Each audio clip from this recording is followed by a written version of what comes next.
nkhanizi na imitu yake. Bungwe la Malawi Electoral Commission layimitsa ntchito yolemba anthu mkaundula imene imayembekezeka kuyamba mwezi wa Mawa. Bungwe la Pharmacy and Medicines Regulatory Authority latsutsa malipoto omwe awanda kuti mankhwala ambiri amene amapezeka mdziko muno ndi achinyengo. Mulipoti lathu lapadera sabata ino, Thomas Kajere akubweretsa poyera vuto la kusowa kwa madzi abwino limene anthu m'madera ena mdziko muno akukumana nalo. Tili ndi nkhani zimenezi kuphatikizanso zina kotero kuti ngati mungathe tiyeni tikhale limodzi. Toyamba madzulo ano, bungwe la Malawi Electoral Commission lati ntchito yolemba anthu mkaundula wa voti siyamba mwezi wa Mawa ngati momwe adakonzera. Wapa mpando wa bungweri Annabel Ntalimanja wanena izi pa msonkhano wa adindo osiyanasiyana mu mzinda wa Lilongwe. Kumeneko kudapita mtolankhani wathu Pemphero Malimba.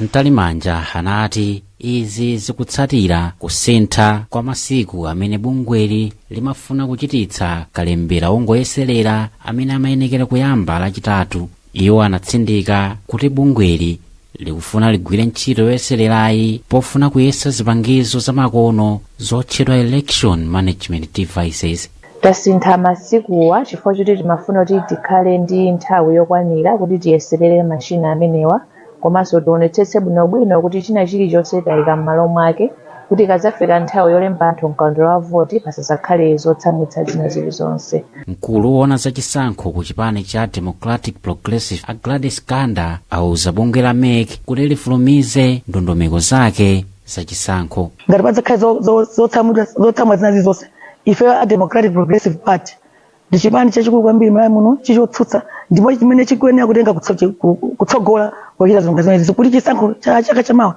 chikhale chisankho chabwino, aliyense avote, aliyense asankhe chimene akufuna, aliyense asankhe mtsogoleri amene afuna zayendetse dziko linolo. Mkulu wa bungwe la Youth and Society Charles Kajuloweka apempha bungwe la MEC kuti lionetsetse kuti ligwira ntchito yake mogwirizana ndi kalendala yake. Ife tunachokhulupirira kuti masankho amene wandithu ayenda bwino, komano kuti ayende bwino tifuna kuti tikonzekere bwinobwino ngati dziko, komanso na stakeholders onse amene akufunikira ngati NRB komanso ngati MEC ndithu agwira ntchito yawo ndithu motsatira malamulo. Bungwe la MEC likuyembekezereka kugwira ntchito yakalembera ongoyeserera m'malo 100 m'maboma asanu ndi atatu a dziko lino.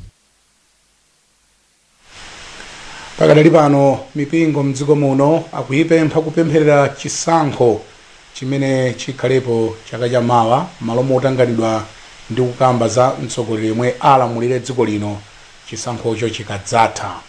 Mbusa wa mpingo wa Assembly of God wochokera mdziko la Gabon, Agare Alan Dickinson, ndi amene wanena izi pofika mdziko muno kudzera pa bwalo la ndege la Kamuzu International ku Lilongwe.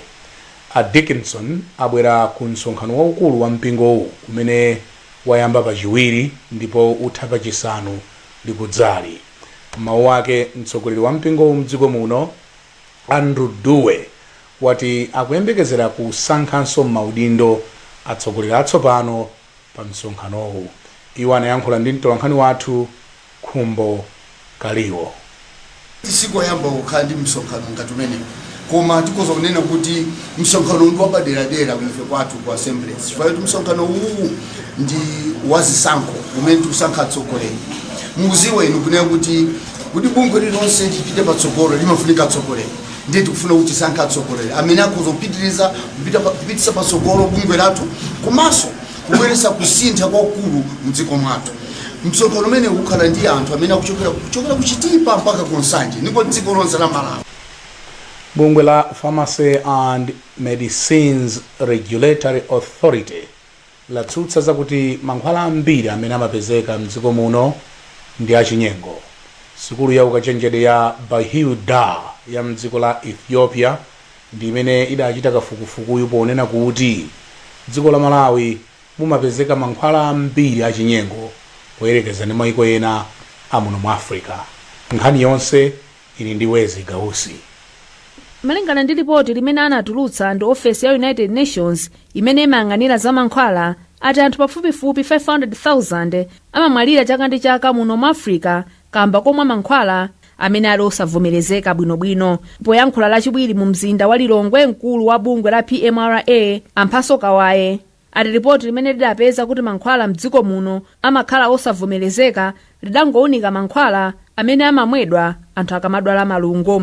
Iwo ati malingana ndi ripotilo kafukufukuyo adachitika muzipatala zimene sizaboma komanso musitolo zimene amagulitsa mankhwala. Tili ndi nkhani zoti zili panopo in court.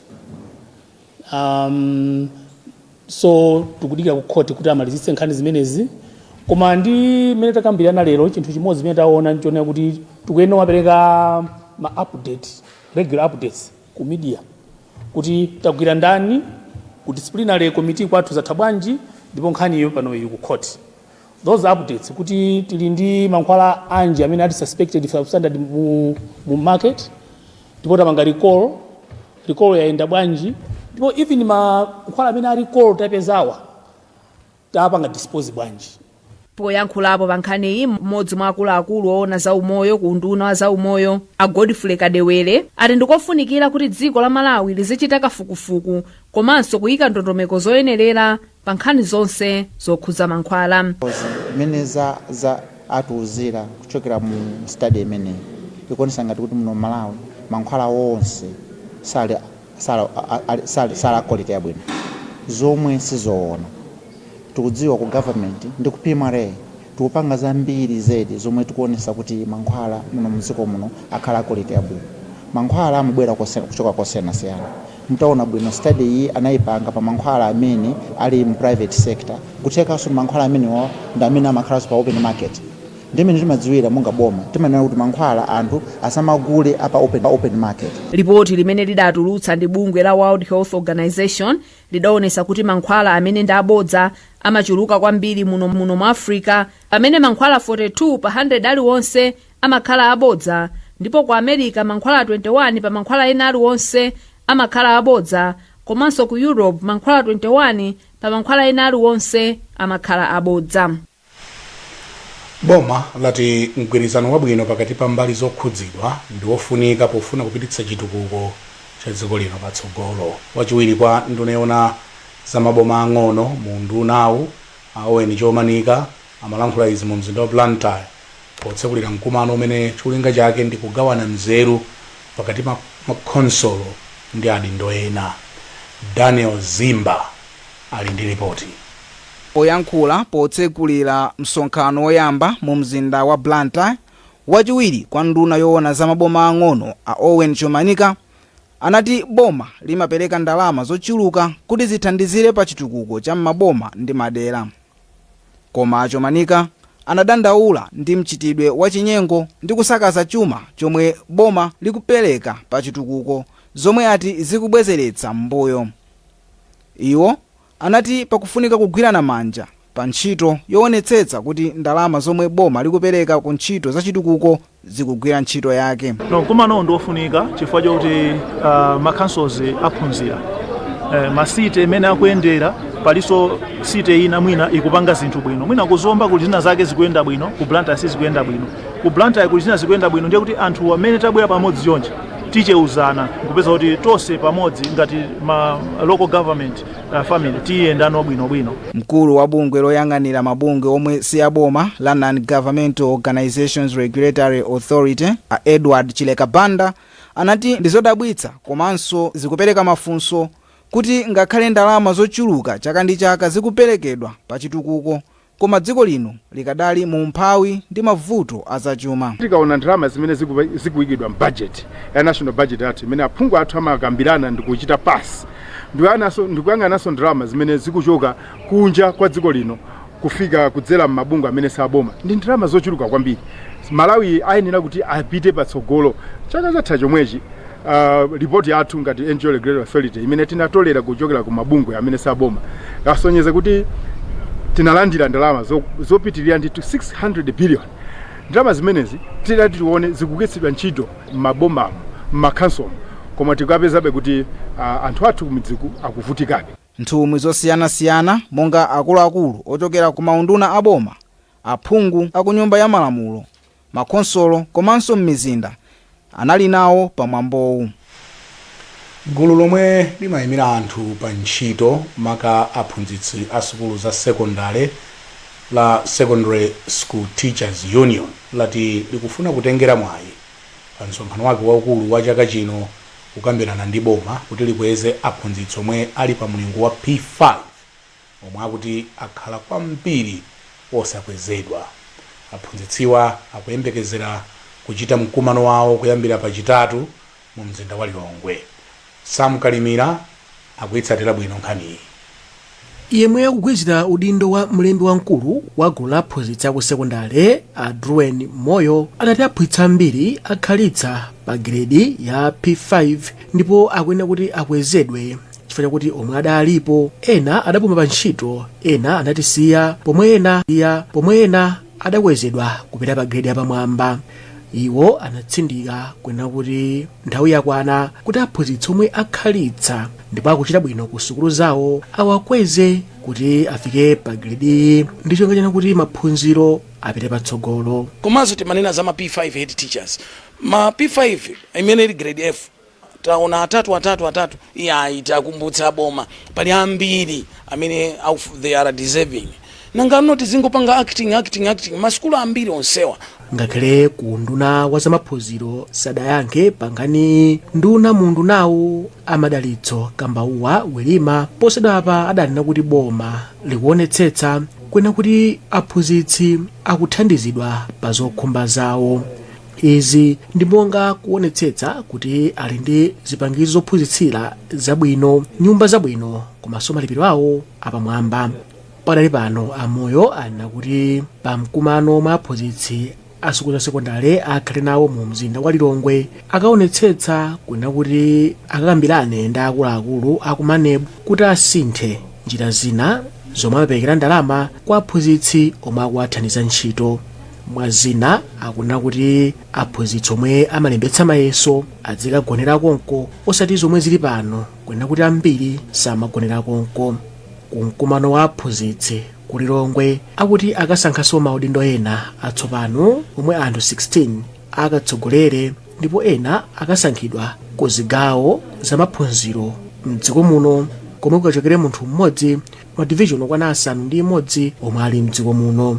Gulu la aphunzitsi a SES2 lili mamembala pafupifupi 7,000 mwa aphunzitsi okwana 11,000 omwe dziko la Malawi lili nawo omwe akuphunzitsa msukulu za sekondale mdziko muno. Mukuonera nkhani mwa tsatanetsatane madzulo wano kukufikani kuchokera kuno ku kanema wanu wa Times. Tili nkhani zina zambiri bwino lino. When pain clouds your child's sunny days, Parapain Baby swoops in, specially formulated to chase away pain and bring back the smiles. Uniquely developed so that it doesn't contain a drop of salicylic acid, ensuring the safety of our children. Whether it's fever, teething discomfort, or tummy troubles, our hero is on the case, ensuring your little one feels better, faster, with a taste kids love. But remember, it's not a sweet. Parapain Baby is designed for easy intake, chewed or dissolved. Brought to you by Mwai Pharma. Parapain Baby. Tough on fever, gentle on tummies. Of course, Blue Band is amazing on toast. Duh. But did you know there's more? Blue Band can do your topping and your frying and stir frying and mixing. Blue Band for stewing, baking sauces, also grilling and toasting. Nice in matoke and ugali and tilapia. That's right. For breakfast, lunch, dinner, snacks. Tasty, crispy. Want a bite? Mmm. So yummy every time with omega-3 and omega-6 vitamins all for free. We use it anytime with Healthy G. I'll be cooking up a song for my family.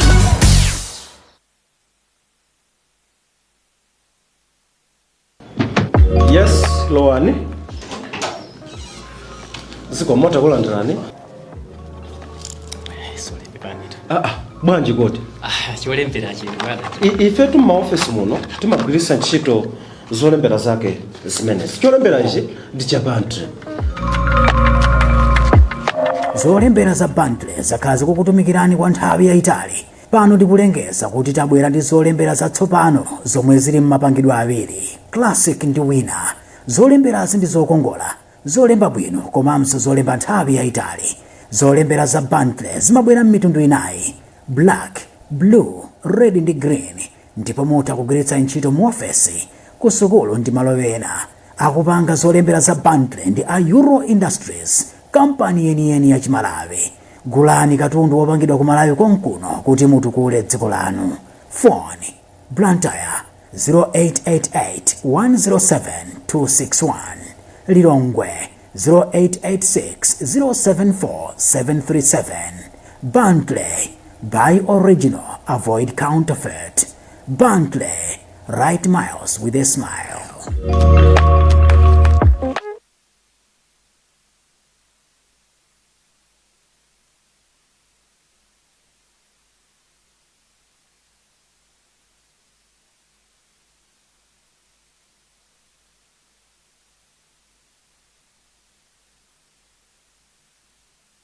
Zilowano mawu amanena kuti madzi ndi moyo, koma madera ena madzi akusanduka msampha wa imfa popeza anthu akupitirira kuyika miyoyo yawo pa chiopsezo pomamwa madzi osakhala bwino. Mu ripoti lathu lapadera sabata ino, Thomas Kachere akubweretsa poyera vuto la kusowa kwa madzi abwino limene anthu m'madera ena mdziko muno akukumana nalo. Thomas Kachere akulunjika pa midzi ya Muholo ndi Nangumi m'boma la Phalombe ndi Blantyre. Kulimbirana madzi pa chisime ndikomwe amakumana nako anthu a m'mudzi wa Nangumi, mfumu yayikulu Machinjiri m'boma la Blantyre. Zili ngati kuti aphungu savomereza ndalama zoyendetsera ntchito za chitukuko cha madzi. Ku Malawi, munthu mmodzi pa anthu atatu sapeza madzi abwino, zomwe zimayika miyoyo yawo pa chiopsezo cha matenda monga kolera. Izi zili chomwechi ngakhale kuti nkhani ya madzi imatengedwa kuti ndiyofunika pa moyo wa munthu. Kuno ku Malawi, vuto la madzi likudza chifukwa cha kukwera kwa chiwerengero cha anthu komanso kusakazidwa kwa mitengo. Kusakazidwa kwa nkhalango kamba kusaka nkhuni kapena kukulitsa minda kukupangitsa kuti madzi azuma m'mitsinje. Kuno vuto la madzi liliko ndithu. Moti tikabwera cham'ma past 10, 11 kufikira mpaka 3 koloko mapezeka kuti madzi otunga munthu mmodzi osakwanira. Ndebe timakhala pa mavuto ndithu, madzi yakenso ndipo ndiopanda ukhondo. Ana akudwala mabanja amuti kudwala ndithu chifukwa cha vuto la madzi limene. Amodesta Nolowadi am'mudzi wa Nangumi m'boma la Blantyre akulongosola za vutoli. Timabwera pano 1 koloko ya usiku madikilira madzi. Kukamacha anthu apita usiku aja enanso amabweranso chakumama wanso kuzakupezani kuti so iniyo madzi simunatani simunakwanisidwenso kuti mutunge. Nawo Afustino Kathebwe ati mavutowa ndi osayamba. Ndizonadi kuno chisime ndi chimosi ndi anthu akachuluka timasefukira kumapita kungokhodobola pena pache kumatunga madzi zitabwi kotolo kusamba olo kuchapira sungaone ngati wachapa kapena wasamba ndena ngati kusiyana patili nyama.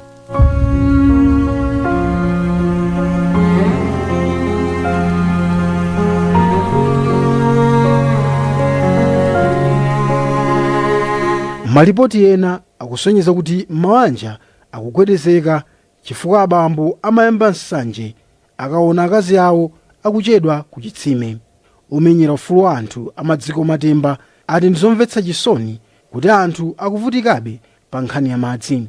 Iwo ati boma likuyenera kuchita machawi kamba kuti madzi ndi moyo. Tamvesedwa kuti madera ena m'boma Blantyre, Tcholo ndi Phalombe akuvutikabe kupeza madzi akumwa abwino. Andi ifeyo ngati mbunga mesa boma tikuti boma kuzera ku nduna wazona za madzi komanso ndi ukhondo ukayendere mboma amene wakomanso maboma ena kuona kuti kodi ichi ndi chani. Tidziwa kuti mu budget mwathu boma anayika ndalama zoti mwina zithandizire za madzi tuzani zosakwanira koma ayesese chifukwa chokuti ngati madzi sakhala bwino anthu akuzakutenga matenda osiyanasiyana okukhuzana ndi madzi oyipa. Ndi ofuna kuti aone komanso apeze njira ina kupeza mapartners ena amene angatithandiza ngati boma lukanika kupanga kutero. Mu ndondomeko ya chuma cha boma ya chaka chino, boma linawonjezera ndalama zopita ku ntchito za chitukuko cha madzi. Umuzi uwendera ife amapondera woko kumbidwa jigo koma kuno kwa muholo kuno jigo huna tani suna kumbidweko ndiye fe tikafuna nafa kwa muholo kuno tukumbidwe chani jigo tipe matenda chifuka wane matenda mbuzi zimwe apo pa ng'ombe zimwe apati popa vuto limene ulali kulu kwambiri. Poyankhapo pa nkhaniyi nduna ya zamadzi abidamiya ati akudziwa kuti anthu akuvutikira madzi abwino ndipo nduna wawo ukuyesetsa kuti uthandize anthu otere monga m'maboma a Phalombe, Tcholo komanso Blantyre.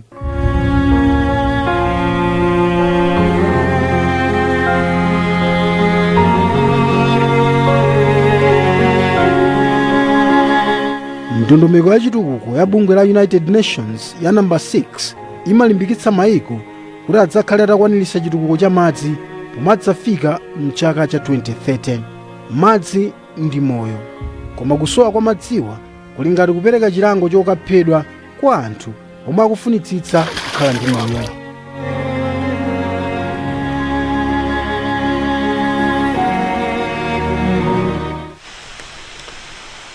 Nkhani yomvetsa chisoni kwambiri. Ndege ya mtundu wa helicopter yomwe idanyamula anthu atatu yagwa m'mudzi mwa Chiwoza kwa mfumu yaikulu Mwadzama m'boma la Nkhotakota. Malinga ndi bwana mkubwa wa bomali a Ben Toho, munthu mmodzi amupulumutsa pa ngozi. Iwo ati anthuwa amachokera ku malo a Tongole amene ndi wokopa alendo. Atoho adayankhula ndi Isaac Salima. Ndege imachokera ku Tongole lodge imene imapezeka mu Nkhotakota Wildlife Reserve ndi inali ndi matwarisi awiri komanso ndi oyendesa ndege ngati atatu. Ndiye ndege imene yachita ngozi kwati mu nyanja ya Lake Malawi kudera la TA Mwadzama. Koma kumene koko tourist mmodzi mzimayi wathandizidwa wapangidwa rescue ndi asodzi pamene tikuyankhula pano ali ku chipatala cha Alinacho Hospital. Apapa asodzi ndi anthu ena akuyesesa kuti ikoke chifukwa ndegeyo yapezeka madzi pa depth ikuoneka kuti mwina 5 meters ili madzi, so akufuna kuti aikoke mwina aituluse kuti mwina ngati anthuwo akhoza kupulumutsidwanso. Mwina mwakwanisa kuyankhula ndi amene apulumukawo komanso kuti amapita kuti? Chimene ndamva ndichonena kuti amachoka ku Tongole Wildlife Tongole Lodge koma amapita ku Liwonde National Park ndi pamene ngozi yachitika iyi. Bungwe la Malawi Red Cross lapereka nyumba zokwana 14 kwa anthu amene anakhudzidwa ndi namondwe wa Freddy m'mudzi mwa Motola dera la mfumu Njema m'boma la Mulanje. Nduna ya zamalo a Deus Gumba ndi imene yapereka nyumbazi kwa mawanja okhudzidwa. Agumba anayankhula motere. Ndine pano kuuza mtundu wa Malawi kuti zoona lero labwera kuno kwati Njema pa Motola kumawa pa phiri la Mulanje kumene anthu adakhudzidwa ndi namondwe uja adakhudza anthu ambiri anamwalira, katundu wawo ndi chuma chawo chinapita. President anafikira dziko lonse la pansi komanso kumabungwe osiyanasiyana amene amagwira ntchito muno kuti tithandizeni ngati boma zatigwera sitingakwanitse tokha. Ndipo ena amene anathandizirapo kuvomereza analima president opuma akale munga Bakiri Muluzi komanso Joyce Panda kupatonso pamenepo anzathu a Red Cross lero kudzera mu Red Cross chifukwa cha ulamuliro wabwino wachakwera akunena kuti amanga nyumba 14 zimene takapereka kwa anthu amene akhudzidwa. Komanso ngati boma tuna kuti sitikusiyana nokha anthu akuno kwati Njema kapena anthu onse amene akhudzidwa ndi Cyclone Freddy. Ndipo mtsogoleri wa Malawi Red Cross Society a Innocent Majia wati bungwe linamanga nyumba zokwana 562 kwa anthu okhudzidwa ndi ngozi za dzidzidzi zosiyanasiyana. Ndife okondwa kwambiri ngati bungwe la Malawi Red Cross Society chifukwa cha udindo kapena kuti zimene tidapatsidwa ndi boma mphamvu zoti tikhoza kumathandizira wena pamenenso avutika kuchokera mu chaka cha 1966 kuti tidayenerezedwa kuti tidzithandizira anthu amene avutika. Ndi nkhani imeneyi tafikanso kumapeto kwa nkhani zathu mwatsatanetsatane madzulo ano.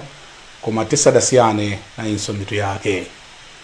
Bungwe la Pharmacy and Medicines Regulatory Authority latsutsa malipoti omwe abuka kuti mankhwala ambiri amene amapezeka mdziko muno ndi achinyengo.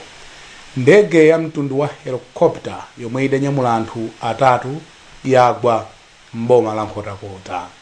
Ndipo mulipoti lathu lapadera Thomas Kachere anabweretsa poyera vuto lakusowa kwa madzi abwino limene anthu m'madera ena mdziko muno akukumana nalo. Nkhani zathu mwa tsatanetsatane madzulo ano ndi zomwezi, ndipo ndimakupatsirani nkhanizi ndine Brian Banda. Malo mwa ife tonse kuno ku Times Headquarters ku Blantyre tikukufunirani usiku wopambana mwakoma nonse.